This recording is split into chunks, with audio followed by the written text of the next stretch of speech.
আমন্ত্রণ জানাচ্ছি আপডেট সংবাদে। শুরুতেই জানিয়ে দিব গুরুত্বপূর্ণ শিরোনাম, এরপরেই থাকবে বিস্তারিত। সেনাবাহিনীকে দ্রুত গাজা সিটি দখলের নির্দেশ নেতানিয়াহুর। এদিকে ইরানের মৃত পরমাণু বিজ্ঞানীরা হেঁটে বেড়াচ্ছেন বলছে ইসরায়েল। আরও থাকছে ইসরায়েলি হামলায় আল জাজিরার 5 সাংবাদিকের মৃত্যুতে উদ্বেগ। আরও থাকছে রাহুল এবং প্রিয়াঙ্কা গান্ধী আটক। সর্বশেষে জানিয়ে দিব আমরা মরলে অর্ধেক দুনিয়ার সঙ্গে নিয়ে যাব, যুক্তরাষ্ট্রকে বলছে পাকিস্তানি সেনাপ্রধান।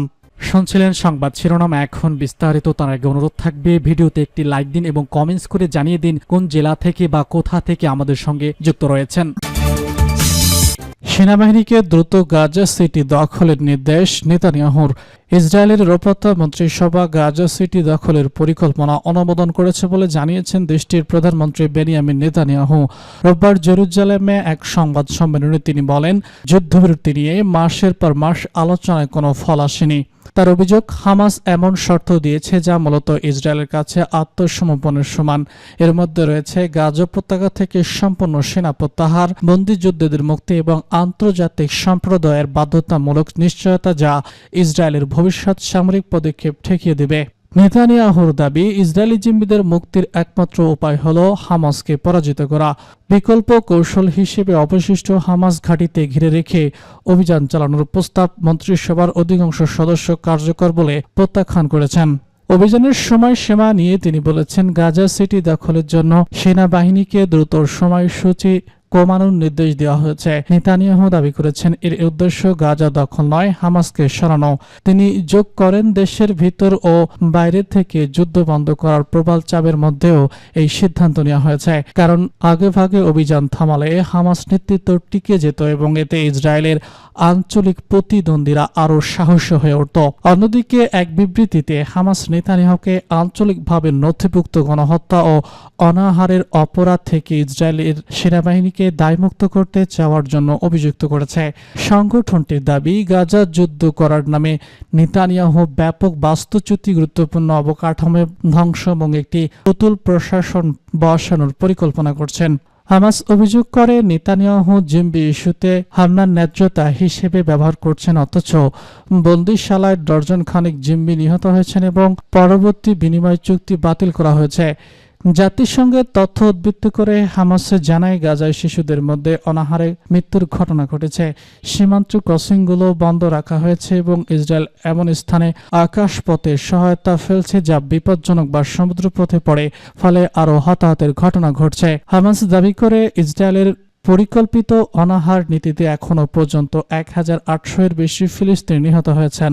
260 জনের বেশি ফিলিস্তিনি সাংবাদিককে হত্যা করা হয়েছে এবং বিদেশি গণমাধ্যমকে গাজায় প্রবেশে বাধা দেওয়া হয়েছে। বিবৃতিতে হামাস জাতিসংঘ আন্তর্জাতিক সম্প্রদায়কে আহ্বান জানায়, নৈতিক পরীক্ষায় উত্তীর্ণ হতে হবে, অবশ্যই হামলা বন্ধ, অবরোধ প্রত্যাহার এবং যুদ্ধ অপরাধের জন্য দায়ীদের বিচারের আওতায় আনতে হবে। ইরানের মৃত পরমাণু বিজ্ঞানীরা হেঁটে বেড়াচ্ছেন বলছে ইসরায়েল। ইসরায়েলের 12 দিনের বিমান হামলায় ইরানের পারমাণবিক বিজ্ঞানীদের লক্ষ্যবস্তু করা হয়েছিল। তবে ব্রিটিশ দৈনিক দ্য টেলিগ্রাফ জানিয়েছে, ইসরায়েলের তালিকাভুক্ত শতাধিক বিজ্ঞানীর মধ্যে 15 জনের বেশি জীবিত রয়েছেন এবং তারা এখন তেহরানের নিরাপদ জায়গায় লুকিয়ে আছেন। নিরাপত্তাজনিত কারণেই তারা বাসভবন এবং বিশ্ববিদ্যালয় ত্যাগ করেছেন। সিনিয়র এক ইরানি কর্মকর্তার বরাত দিয়ে প্রতিবেদনে বলা হয়েছে, এই বিজ্ঞানীদের পরিবার সহ তেহরানের নিরাপদ ভিসা এবং দেশের উত্তর উপকূলে সরিয়ে নেওয়া হয়েছে। তেহরানের বিশ্ববিদ্যালয়গুলোতে যারা আগে পারমাণবিক কর্মসূচিতে যুক্ত ছিলেন তাদের পরবর্তীতে এমন ব্যক্তিদের নিয়োগ দেওয়া হয়েছে যাদের পারমাণবিক প্রোগ্রামের সঙ্গে কোনো সম্পর্ক নেই। তার টেলিগ্রাফের কাছে ইসরায়েলি বিশ্লেষকরা বলছেন, ইরানের নিহত বিজ্ঞানীদের কাজ গ্রহণ করতে প্রস্তুত নতুন গবেষকরা। এই পরিস্থিতিকে তারা মারা যাওয়া মানুষের হাঁটাহাঁটি অর্থাৎ মৃত ব্যক্তিদের বেঁচে যাওয়ার সঙ্গে তুলনা করছেন। একই সঙ্গে তারা জানাচ্ছেন যে গবেষকরা ইরানের পরমাণু কর্মসূচির দায়িত্ব কাঁধে তুলে নিচ্ছেন, তাদের নিরাপত্তা ব্যবস্থা অত্যন্ত জোরদার করা হয়েছে। যুক্তরাষ্ট্রের সাবেক প্রেস প্রেসিডেন্ট ডোনাল্ড ট্রাম্প 4 জন জানান, ইরান এখনও তাদের পারমাণবিক কর্মসূচির প্রদর্শন মেনে নেয়নি বা ইউরেনিয়াম সমৃদ্ধকরণ বন্ধ করেনি। তিনি বলেছেন, ইসরায়েল ইরান যুদ্ধের পর ইরানের পারমাণবিক প্রোগ্রাম স্থায়ীভাবে পিছিয়ে গেছে, তবে তারা হয়তো অন্য কোথাও থেকে আবার শুরু করতে পারে। CMUS নিউজ জানিয়েছে, যুক্তরাষ্ট্রের 3টি B-2 বোমারু বিমান ইরানের ফোর্ট পারমাণবিক স্থাপনায় হামলা চালায়। প্রত্যক্ষ বিমানে 2টি করে বাংকার ব্লাস্টার বা GBU-57 মাস্কিউ ছিল, যা অত্যন্ত ভারী এবং শুধুমাত্র B-2 বিমানে নিক্ষেপ করা হয়। ফটক ইরানের একটি প্রধান উচ্চমানের ইউরেনিয়াম সমৃদ্ধর কেন্দ্র, যা পর্বতের নিচে প্রায় 300 ফুট গভীরে অবস্থিত। এছাড়া নাটানজ এবং ইস্পাহান নামের আরও 2টি পারমাণবিক স্থাপনাতেও যুক্তরাষ্ট্রের টমাহক ক্ষেপণাস্ত্র হামলা চালায়। জাতিসংঘের আন্তর্জাতিক পরমাণু শক্তি সংস্থা এক ন্যাশনাল মিডিয়া পোস্টে জানায়, যুক্তরাষ্ট্রের হামলার পর আশেপাশের এলাকায় কোনো ব্যক্তি তেজস্ক্রিয়তা দেখা যায়নি। ইরানের পারমাণবিক শক্তি সংস্থা এই হামলার সত্যতা স্বীকার করলেও বলেছে, হামলা তাদের পারমাণবিক উন্নয়নের কোনো বাধা সৃষ্টি করতে পারবে না। ইসরায়েলের পররাষ্ট্রমন্ত্রী গিউসার দাবি করেছেন, ইরানের পারমাণবিক প্রোগ্রাম 2 বছর পিছিয়ে গেছে, যদিও তেহরান এই দাবি প্রত্যাখ্যান করেছে। ইরানের পার্লামেন্টের সদস্য মাহদি মোহাম্মদ বলেছেন, ইরানের দৃষ্টিকোণ থেকে অপ্রত্যাশিত কিছুই ঘটেনি। তারা কয়েক রাত ধরে ফোর্ডো সুইট হামলায় প্রত্যাশায় ছিলেন এবং সেখানকার কর্মীরা আগেই সরে গিয়েছিল। হামলা হলেও মারাত্মক কোনো ক্ষতি হয়নি। ইসরায়েলি হামলায় আল জাজিরার 5 সাংবাদিকের মৃত্যুদণ্ডে উদ্বেগ। গাজা ইসরায়েলি বাহিনীর হামলায় আল জাজিরার 5 সাংবাদিক নিহত হওয়ার ঘটনায় নিন্দা জানিয়েছে the community to progress CPJ। রোববার CPJের ওয়েবসাইটে দেওয়া এক বিবৃতিতে এই নিয়ে উদ্বেগ জানানো হয়েছে। সোমবার প্রেস গ্যারেজ এক প্রতিবেদনে জানায়, রোববার ইচ্ছাকৃতভাবে টার্গেট করে তাঁবুতে থাকা ওই সাংবাদিকদের হত্যা করেছে ইসরায়েল। ইসরায়েলি বাহিনীর হামলায় আল জাজিরার সাংবাদিক আনাস আল শরীফ মোহাম্মদ কুয়েত সহ ক্যামেরা অপারেটর ইব্রাহিম জাহির মোহাম্মদ নাওফাল এবং মোয়েম আলী নিহত হন। আল জাজিরার প্রতিবেদনে বলা হয়েছে, গাজা সিটির আল শেফা হাসপাতালের কাছে তাদের কর্মীদের ব্যবহৃত একটি তাঁবুতে এই হামলা চালানো হয়।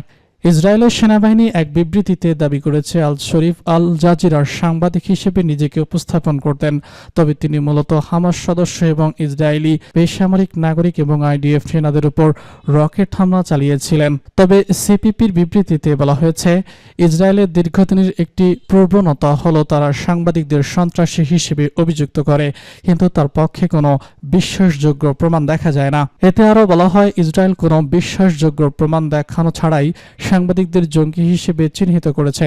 এর ফলে ইসরায়েলের উদ্দেশ্য এবং গণমাধ্যমের স্বাধীনতার প্রতি তাদের শ্রদ্ধাবোধ নিয়ে প্রশ্ন উঠেছে। যুক্তরাষ্ট্রভিত্তিক সংগঠন CPBর বিবৃতিতে বলা হয়েছে, সাংবাদিকরা বেসামরিক নাগরিক, তাদের কখনোই হামলার নিশানা করা উচিত নয়। এই হামলার জন্য দায়ী তাদের অবশ্যই জবাবদিহিতার আওতায় আনতে হবে। CPJতে বলছে, ইসরায়েল আগে কোনো প্রমাণ ছাড়াই যে কয়েকজন সাংবাদিককে হামাসের সদস্য বলে অভিযুক্ত করেছিলেন, তারাই একজন ছিলেন শরীফ। CPJের হিসাব অনুযায়ী 2023 সালের 7 অক্টোবর থেকে IDF কমপক্ষে 178 জন ফিলিস্তিনি সাংবাদিককে হত্যা করেছে। আল জাজিরার নির্বাহী প্রযোজক জল্লস বলেছেন, আনাসের বয়স মাত্র 28 বছর। তিনি উত্তর গাজা থেকে রিপোর্টিং চালিয়ে যাওয়ার জন্য অবিশ্বাস্য সাহসিকতার পরিচয় দিয়েছিলেন। গাজার সাংবাদিকদের একটি প্রশ্নের সেরা অংশ ইসরায়েলি হামলার শেষ হয়ে গেছে। তিনি বলেন, গণমাধ্যম কর্মীদের লক্ষ্যবস্তু করা যুদ্ধ অপরাধ এতে স্বাভাবিক হতে পারেনি। রাহুল এবং প্রিয়াঙ্কা গান্ধী আটক। ভারতের দিল্লিতে নির্বাচনী কমিশনের নিরপেক্ষতা ইস্যুতে বিক্ষোভ চলাকালে কংগ্রেস নেতা রাহুল গান্ধী এবং প্রিয়াঙ্কা গান্ধী সহ বিরোধী দলীয় সদস্যদের আটক করেছে পুলিশ। সোমবার সকালে পার্লামেন্ট ভবনের সামনে এই ঘটনা ঘটে, খবর NDTVর। গণমাধ্যমটি বলছে, দিল্লি পুলিশ সোমবার সকালে কংগ্রেস নেতা রাহুল গান্ধী, প্রিয়াঙ্কা গান্ধী বদ্রা, শিবসেনা নেতা সঞ্জয় দাউদ সহ বিরোধী দলের বেশ কয়েকজন এমপিকে আটক করেছে। শাসক বিজেপির সঙ্গে নির্বাচন কমিশনের আতাতর অভিযোগে বিরোধীদের আন্দোলন সংসদ ভবনের বাইরে থেকে মধ্য দিল্লির রাস্তায় ছড়িয়ে পড়লে তাদের আটক করা হয়। পুলিশে জানিয়েছে, আইন শৃঙ্খলা বজায় রাখতে এবং যান চলাচল স্বাভাবিক রাখতে বিক্ষোভকারীদের সরিয়ে নেওয়া হয়েছে। তবে বিরোধী দলীয় নেতারা অভিযোগ করছেন, সরকার নির্বাচনী কমিশনকে প্রভাবশালী করতে এবং তাদের শান্তিপূর্ণ আন্দোলন দমন করা হচ্ছে। প্রতিবাদস্থল থেকে পাওয়া ভিডিওতে দেখা যায় বিপুল সংখ্যক রাজনৈতিক নেতা ও কর্মী রাস্তায় বসে আছেন, হাতে ব্যানার এবং পতাকা নিয়ে স্লোগান দিচ্ছেন।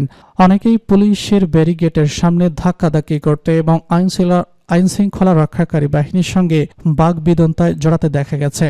সংপ্রেস নেতৃত্বাধীন ইন্ডিয়া জোট এদিন সকালে নির্বাচন কমিশনের দপ্তরে মিছিল করার পরিকল্পনা করেছিল, তবে পুলিশ আগে সংসদ ভবনের চারপাশের সড়ক বন্ধ করে ব্যারিকেড বসে এবং বিপুল সংখ্যক নিরাপত্তা মোতায়েন করে বিক্ষোভকারীদের ঘেরাও করে রাখে। এর ফলে সংসদের উভয় কক্ষেই দুপুর 2টা পর্যন্ত মুলতবি করা হয়। বিরোধী দলীয় অভিযোগ করেছে বিজেপি এবং নির্বাচন কমিশন ভোটার তালিকা জালিয়াতি ও প্রভাবিত করার মাধ্যমে নির্বাচনের কারচুপির চেষ্টা করছে। এই অভিযোগ এই প্রথম জোরালো হয় গত বছরের মহারাষ্ট্র নির্বাচনের পর। সংপ্রেস শিবসেনা ও এনসিপি নির্বাচন কমিশনের বিরুদ্ধে ভোটার তালিকার বদলে বিজেপির জয় নিশ্চিত করার অভিযোগ এনেছে। তারা বলছে মহারাষ্ট্র কেন্দ্রীয় নির্বাচনের মাত্র 6 মাসের মধ্যে অস্বাভাবিক সংখ্যক নতুন ভোটার যুক্ত হয়েছে। পরে কর্ণাটক লোকসভা নির্বাচন নিয়েও এই ধরনের অভিযোগ ওঠে। আমরা মরলে অর্ধেক দুনিয়ার সঙ্গে নিয়ে যাব, যুক্তরাষ্ট্রকে বলছে পাকিস্তানি সেনাপ্রধান। যুক্তরাষ্ট্রের ফ্লোরিডায় এক অনুষ্ঠানের প্রকাশ্যে পারমাণবিক যুদ্ধের হুমকি দিয়েছেন পাকিস্তানের সেনাপ্রধান ফিল্ড মার্শাল আনিমুর রহমান। শনিবার ট্রাম্পীয় আয়োজিত এক ডিনারে তিনি বলেছেন, আমরা পারমাণবিক শক্তিধর দেশ। যদি মনে করি আমরা শেষ হয়ে যাচ্ছি তাহলে অর্ধেক দুনিয়াকে সঙ্গে নিয়ে যাব। মুনির আরও হুঁশিয়ারি দেন, সিন্ধু নদীতে ভারতের নির্মিত কোনো অবকাঠামো পাকিস্তানি পানি প্রবাহে বাধা দিলে সেটি ক্ষেপণাস্ত্র দিয়ে গড়িয়ে দেবেন। তার দাবি, পেহেলগামে সন্ত্রাসী হামলার পর ভারত একতরফাভাবে সিন্ধু পানি চুক্তি থেকে সরে গিয়ে পাকিস্তানের 25 কোটি মানুষকে অনাহারের ঝুঁকিতে ফেলেছে। তিনি বলেছেন, ভারতের বাদুদ তৈরি হলে আমরা সেখানে 10টি ক্ষেপণাস্ত্র মেরে তা ধ্বংস করব। সিন্ধু নদী ভারতের ব্যক্তিগত সম্পত্তি নয়। ডিনারে প্রায় 120 জন পাকিস্তানি বংশোদ্ভূত অংশ নেন। সেখানে মোবাইল ফোন বা কোনো ডিজিটাল যন্ত্র নেওয়া নিষিদ্ধ ছিল। একাধিক প্রতিবেদনে বলা হয়, অনুষ্ঠানে ইসরায়েলি প্রতিরক্ষা বাহিনীর এক প্রতিনিধি উপস্থিত ছিলেন। ভারত পাকিস্তানের সাম্প্রতিক 4 দিনের সংঘর্ষ প্রসঙ্গে মুনির অভিযোগ করেন, ভারত ক্ষয়ক্ষতির বিস্তারিত গোপন রেখেছে। তিনি হুঁশিয়ারি দিয়ে বলেছেন, ভবিষ্যতে ভারত ক্রমাগত কোনো নাশকতা চালালে পাকিস্তান আরও কঠোর জবাব দেবে।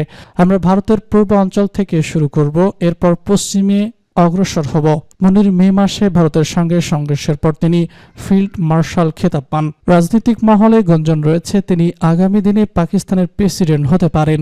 রাজনীতিতে সেনাবাহিনীর ভূমিকার পক্ষে সওয়াল করে মুনির বলেছেন, যুদ্ধ যেমন শুরু জেনারেলদের হাতে ছেড়ে দেওয়া উচিত নয়, তেমনি রাজনীতিও কেবল রাজনীতিকদের হাতে ছেড়ে দেওয়া উচিত নয়।